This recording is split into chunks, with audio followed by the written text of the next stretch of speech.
Kisah ini melanjutkan episode sebelumnya. Pancengan Bisma telah berhasil memecah persatuan para Pandawa, dan hal ini dimanfaatkan oleh Sangkuni yang berniat untuk membunuh Yudhistira lewat tangan Raja Madra. Namun lemparan tombak Raja Madra berhasil dihadang oleh Pangeran Uttara. Uttara mengorbankan dirinya demi melindungi keselamatan Raja Yudhistira. Raja Madra menyesali perbuatan liciknya yang telah berusaha membokong Raja Yudhistira dari belakang. Para Pandawa menghampiri Pangeran Uttara yang bersimbah darah, dan mereka pulang dengan membawa kekalahan yang ditandai dengan kematian Pangeran Uttara. Suasana duka bercampur dengan kemarahan sangat jelas terlihat di raut muka para Pandawa. Bagaimana tidak, seorang pangeran mahkota kerajaan di mana tempat mereka bernaung selama penyamarannya kini telah gugur demi melindungi kakak tertua mereka Yudhistira. Sementara itu di tenda mereka, para wanita bangsawan dari kubu Pandawa masih menunggu kepulangan para prajurit yang berperang di kubu mereka. Dari kejauhan terlihat langkah gontai para Pandawa. Wajah-wajah mereka menyiratkan kedukaan yang sangat mendalam. Melihat hal itu, Drupadi, Uttari, dan juga Ratu Sudesna menanti dengan harap-harap cemas. Uttari tertegun melihat mayat Pangeran Uttara dibopong oleh suaminya Abhimanyu.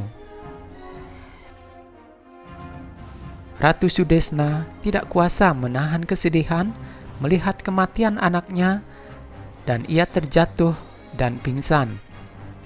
Pangeran Uttara telah gugur sebagai pahlawan bagi kubu Pandawa.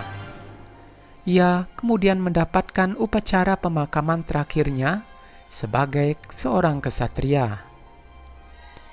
Drupadi teringat dengan kata-kata Basudewa. Basudewa berkata, "Dalam perang ini, seluruh dinasti akan hancur, kecuali kelima suamimu, para Pandawa, akan tetap hidup." Arjuna mengenang kata-kata terakhir dari Uttara, yang mengatakan bahwa dirinya akan mengibarkan bendera kemenangan bagi kubu Pandawa. Kini apa yang telah dikatakan Pangeran Uttara menjadi tidak sia-sia, karena dirinya telah menjadi penyelamat bagi Yudhistira dan secara tidak langsung telah pula menyelamatkan kubu Pandawa dari kekalahannya. Sementara itu di pihak Kurawa, Duryodhana dan teman-temannya merayakan kemenangan mereka di hari pertama dengan berpesta. Mereka menyelenggarakan arak-arakan tanda kemenangan yang gemilang terhadap kubu Pandawa. Mereka semua bersukacita atas kemenangan tersebut. Sedangkan Bisma yang Agung masih mengawasi pengobatan para prajuritnya yang sedang terluka. Kurawa datang menemui Bisma yang Agung dengan perasaan yang sumringah dan mengajak Bisma untuk merayakan kemenangan mereka.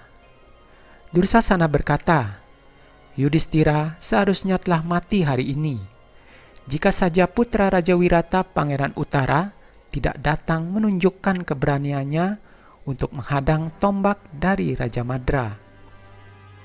Sangkuni membesarkan hati keponakannya itu, dan ia mengatakan bahwa besok pagi Bisma yang Agung pasti akan dapat membunuh para Pandawa dengan tangannya sendiri.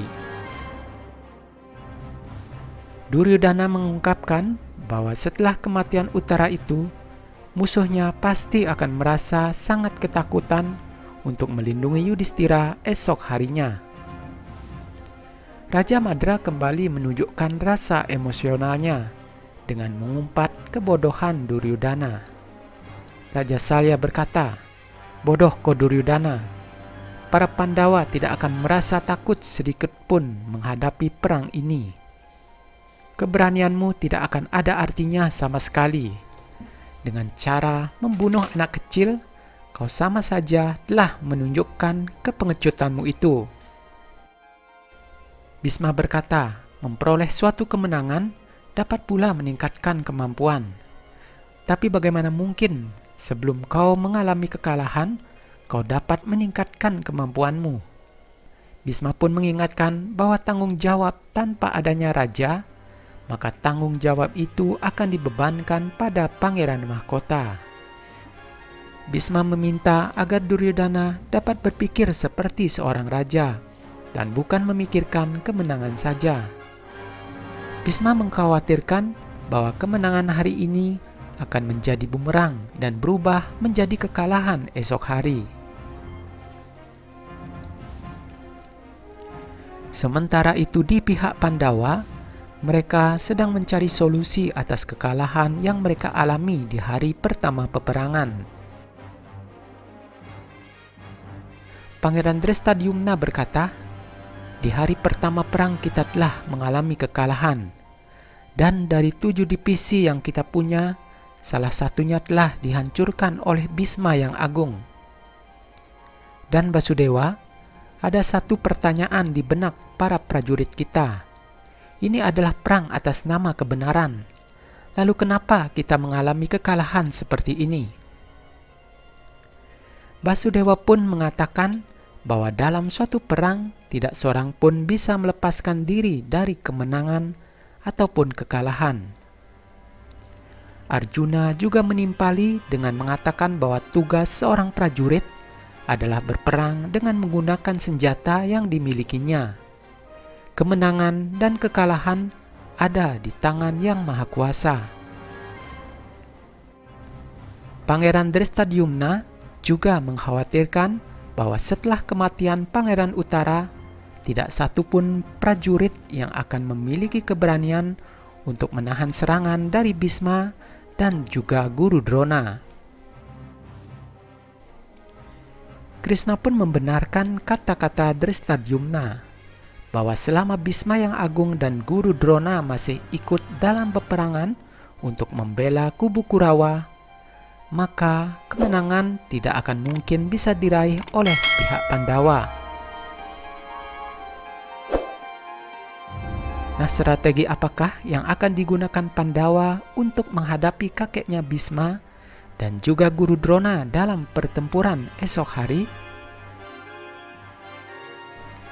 Nantikan kisahnya dalam episode selanjutnya.